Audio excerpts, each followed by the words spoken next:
Gold trusted gold buyers తాకట్టులో ఉన్న బంగారాన్ని విడిపించి ఈ రోజు ఉన్న మార్కెట్ ధరకే కొనబడును.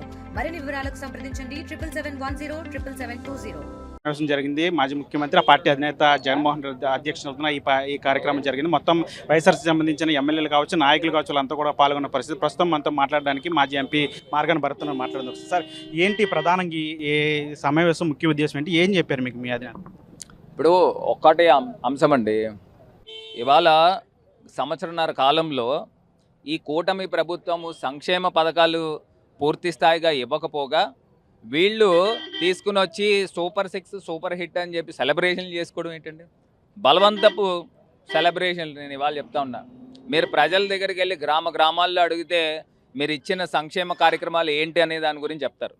ఇది కాకుండా ఈ సంవత్సరన్నర కాలంలో వైఎస్ఆర్ కాంగ్రెస్ పార్టీ కార్యకర్తల్ని, నాయకుల్ని ఏ రకంగా ఇబ్బందులు పెట్టారు, ఇవన్నీ కూడా రికార్డెడ్గా ఒక డాక్యుమెంట్ చేస్తాం.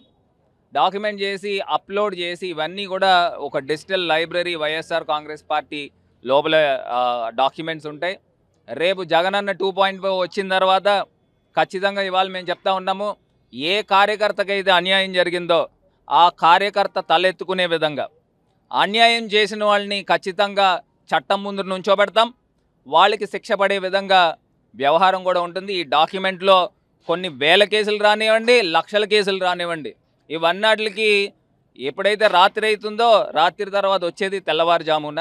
అది ఖచ్చితంగా ఆ సూర్యుడు వచ్చినప్పుడు ఖచ్చితంగా కార్యకర్తలు, వైఎస్ఆర్ కాంగ్రెస్ పార్టీ ప్రతి కార్యకర్తకి కూడా న్యాయం జరుగుతుందని సందర్భంగా వాళ్ళు రెడ్ బుక్ తీసుకొచ్చారు. ఇది డిజిటల్ బుక్, అంటే రెడ్ బుక్ తరహాలో పనిచేస్తుంది. ఎట్లా పనిచేయబోతుంది అండి? ఇది అన్యాయంగా ఏ కార్యక్రమం చేయమండి. ఇప్పుడు ఈ డిజిటల్ బుక్లో ఏవైతే డాక్యుమెంట్స్ అప్లోడ్ అయినాయో దానిపైన స్క్రూటినీ జరుగుతుంది. స్క్రూటినీ జరిగి ఏ రకంగా అన్యాయం జరిగిందో ఈ ప్రతి అంశం కూడా నేను చెప్తా ఉన్నాము. లోకేష్ లాగా అన్యాయంగా చేయం. ఇప్పుడు మీరు చేసే కార్యక్రమం ఏం చేశారు? ఈ సంవత్సరన్నర కాలంలో అన్యాయంగా వైఎస్ఆర్ కాంగ్రెస్ పార్టీ కార్యకర్తలను ఇబ్బంది పెట్టారు.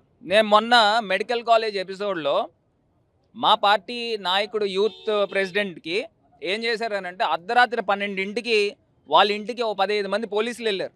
ఎందుకు వెళ్ళారు అని అంటే ఎస్పీ గారు పంపించారు, యాక్టివ్గా తిరుగుతున్నాడు వైఎస్ఆర్ కాంగ్రెస్ అంటే. వాళ్ళ ఇంట్లో వాళ్ళ తండ్రి గారు హార్ట్ పేషెంట్, ఆయన పరిస్థితి అంటే హడలిపోయారు. 15 మంది అర్ధరాత్రి 12:30కి పోలీసులు రావడం ఏంటంటే ఇంటికి. అంటే ఈ రకంగా బెదిరించి నాయకుల్ని బెదిరిస్తే కార్యకర్తలు అందరూ కూడా డౌన్ అవుతారు. అంటే పోలీసులను ఉపయోగించి చేస్తూ ఉన్నారు. ఇంత దారుణంగా వ్యవహరిస్తున్నారు. ఖచ్చితంగా చట్ట ప్రకారంగానే చట్ట లోబడే చర్యలు ఉంటాయి.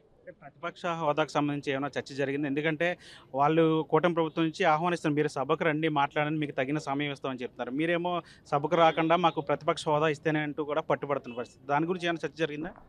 ఇప్పుడు ఒకటండి, ఇప్పుడు ప్రజాస్వామ్యం బతకాలి అని అంటే ఒకటి అధికార పక్షం ఉంటుంది, రెండోది ప్రతిపక్షం ఉంటుంది. ఇప్పుడు ప్రజాస్వామ్యం బతకాలనంటే అధికార పక్షానికి 160 ఎమ్మెల్యేలు ఉన్నారు. మరి ఉన్నప్పుడు ఉన్న ఏకైక ప్రతిపక్షము వైఎస్ఆర్ కాంగ్రెస్ పార్టీ. మీరు ప్రతిపక్ష హోదా ఇస్తే మీకు వచ్చిన నష్టం ఏంటి? మీరు అన్నీ కరెక్ట్లు చేస్తున్నారనే కదా ప్రజల ముందు చెప్తా ఉన్నారు. ప్రతిపక్ష హోదా ఇస్తే అధికార పార్టీకి ఎంతైతే టైం ఇస్తారో ప్రతిపక్ష హోదా ఉన్న పార్టీకి కూడా అదే టైం ఇవ్వాలి. ఆ నాయకుడికి ఆ టైం ఇచ్చినప్పుడు ఖచ్చితంగా ఇవన్నీ లేవనెత్తుతారు.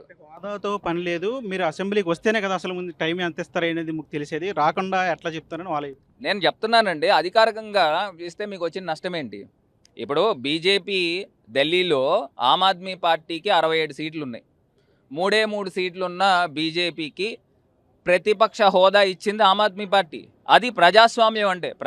ప్రజాస్వామ్యం పట్టు ఉండాలి అని అంటే, పటిష్టంగా ఉండాలి అని అంటే అధికార పార్టీ ఉండాలి, ప్రతిపక్ష పార్టీ ఉండాలి. ఈ రెండాటికి హోదా ఉన్నప్పుడే ప్రజాస్వామ్యం నిలబడుతుందనేది అంశాన్ని గుర్తుపెట్టుకోమని చెప్తాం. ఒక చర్చ కూడా జరుగుతుంది, 11 మంది ఎమ్మెల్యేలు కూడా రాజీనామా చేసి మళ్ళీ ఎలక్షన్లకు వెళ్తారు అని. దాని మీద ఏమైనా చర్చ జరిగింది?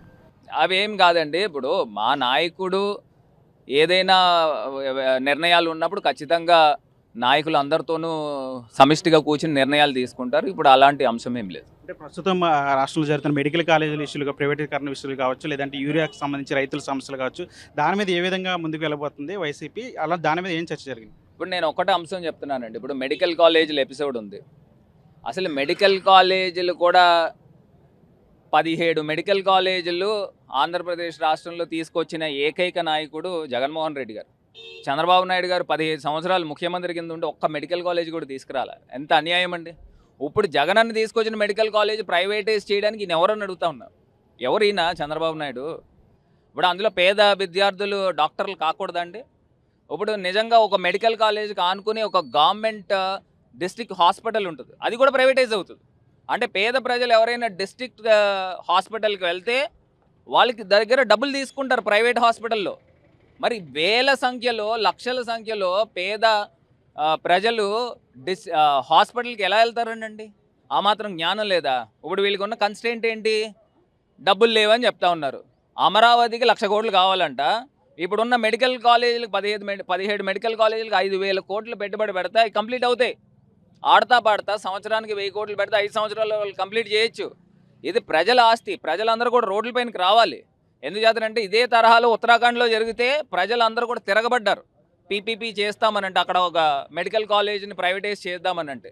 ఇదే తరహాలో ప్రజల ఆస్తి, ప్రజలందరూ కూడా రోడ్ల మీదకి వచ్చినప్పుడే ప్రజాస్వామ్యం నిలబడుతుందని కూడా సందర్భంగా ఇది మొత్తంగా వైసీపీ నాయకులు చెప్తా ఉన్నారు. ఏదైతే గత ఏడాదిన్నర కాలం నుంచి కూడా ఈ కూటమి ప్రభుత్వం చేసినటువంటి చర్యలు ఏవైతున్నాయో వాటన్నిటి మీద కూడా చర్యలు తీసుకునే విధంగా ఒక డిజిటల్ బుక్ను కూడా తీసుకువస్తున్నాం. మరోవైపు ఆంధ్రప్రదేశ్లో జరుగుతున్న ప్రస్తుత పరిణామాల మీద కూడా ఖచ్చితంగా ప్రజల పక్షాన పోరాటానికి వైసీపీ సిద్ధంగా ఉందని చెప్పి నాయకులు కూడా చెప్తున్న పరిస్థితి. కిందతో మన టీవీ తాడేపల్లి నుంచి. తెలుగులో ఫాస్టెస్ట్ న్యూస్ ఇప్పుడు కొత్త అవతారంలో 5 సెకండ్లోనే పూర్తి వార్తా సమాచారం మీ చేతిలో. సోషల్ మీడియా ట్రెండ్స్ మీ కళ్ళ ముందుకే live TV and voice search ఆప్షన్స్తో ఇప్పుడే డౌన్లోడ్ చేయండి. యాప్ లింక్ డిస్క్రిప్షన్లో ఉంది.